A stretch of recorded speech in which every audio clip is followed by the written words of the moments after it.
थंडीमध्ये तुमची पण त्वचा खूप कोरडी होते का? तर होत असेल तर मी एक छोटीशी ट्रिक तुमच्यासोबत शेअर करत आहे. तर नक्कीच तुम्ही ती बघा आणि करून बघा आणि आवडली तर नक्कीच मला कमेंटमध्ये सांगा.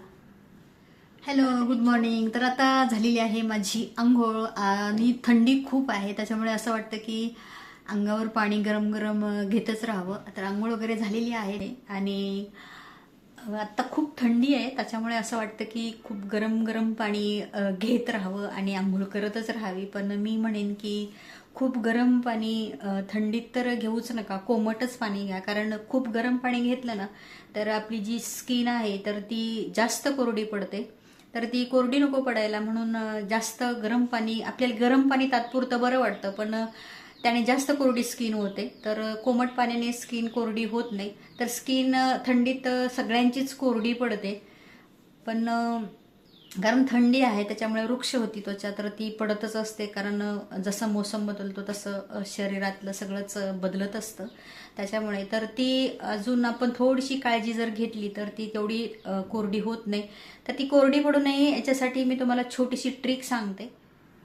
हे जे वॅसलीन आहे ना, वॅसलीन पेट्रोलियम जेली आहे हे.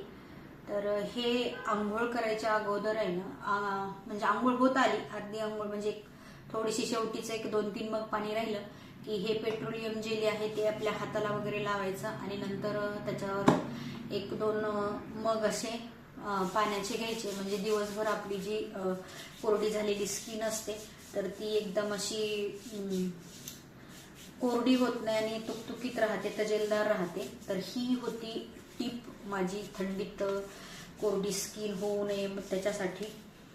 तर वॅसलीन किंवा मग खोबरेल तेल लावायचंय. खोबरेल तेल पण चालतं, पण खोबरेल तेल ओरिजिनल पाहिजे. तर हे जे आहे ॲलोवेराचं, पॅराशूटचं, पण हे तितकंसं ओरिजिनल नाही आहे. तर वापरायचंच असेल तर तुम्ही हे जे निळ्या पॅराशूट बाटलीतलं तेल असतं तर ते वापरायचं. ते थोडंसं ओरिजिनल असतं. तर ओरिजिनल तेल म्हणजे जर ते थंडीत गोठून राहिलं तर त्याला ओरिजिनल तेल म्हणतात. तर आता ह्याच्यात पण भेसळ आहे ना, ह्याच्यात पण भेसळ आहे. आणि हे बघा, हे आहे ओरिजिनल तेल. हे आम्ही घरी काढलेलं तेल आहे, घरच्याच नारळाचं, घरच्याच मशीनवर हे तेल काढलेलं आहे. तर हे बघा थंडीत पूर्ण गोठलेलं आहे. ह्याच्यात किती, हे बघा बर्फासारखं झालेलं आहे, बर्फासारखं.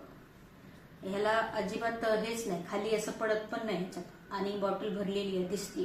तर हे आहे ओरिजिनल तेल. तर हे असं तेल वापरलं तरी पण चालेल, घरचं असेल तर. खोबरेल तेल वापरा, नाहीतर वॅसलीन वापरा. तर ही होती छोटीशी टीप.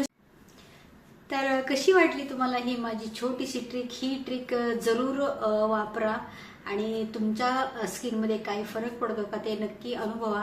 आणि याच्या व्यतिरिक्त तुम्हाला जर काही थंडी बाबतीतल्या काही टिप्स माहीत असतील तर कमेंटद्वारे त्या पण तुम्ही माझ्यासोबत शेअर करू शकता.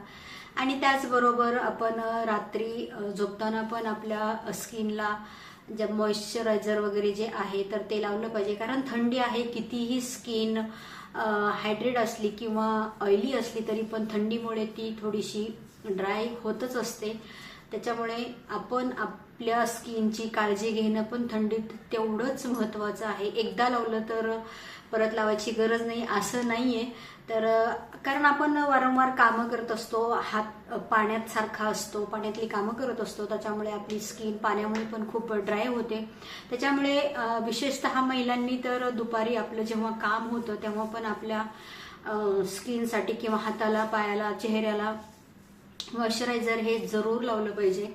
आणखीन चेहऱ्यासाठी तुम्ही खोबरेल तेलाबरोबरच आणखीन त्याच्याऐवजी तुम्हाला ऑलिव्ह ऑइलचा पण वापर करू शकता किंवा बदाम ऑइलचा पण वापर करू शकता. आणि हे अशीच आपण आपली थंडीत काळजी घेतली तर आपली स्किन नेहमीच छान आणि तरुण दिसत राहील. तर ही अशी होती माझी ही छोटीशी टीप. आणि त्याचबरोबर आपण थंडीची जी कपडे आहेत म्हणजे स्वेटर किंवा जर्किन, शॉल वगैरे हे याचा पण वापर करायचा. याच्यामुळे पण आपली स्किन झाकली जाते आणि थंडी डायरेक्ट आपल्या त्वचेवर पडत नाही. त्याच्यामुळे पण आपली स्किन हायड्रेट राहते.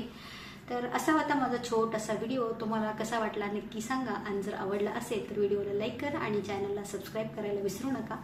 भेटूया आता पुढच्या नवीन व्हिडिओमध्ये. तोपर्यंत सर्वांना बाय.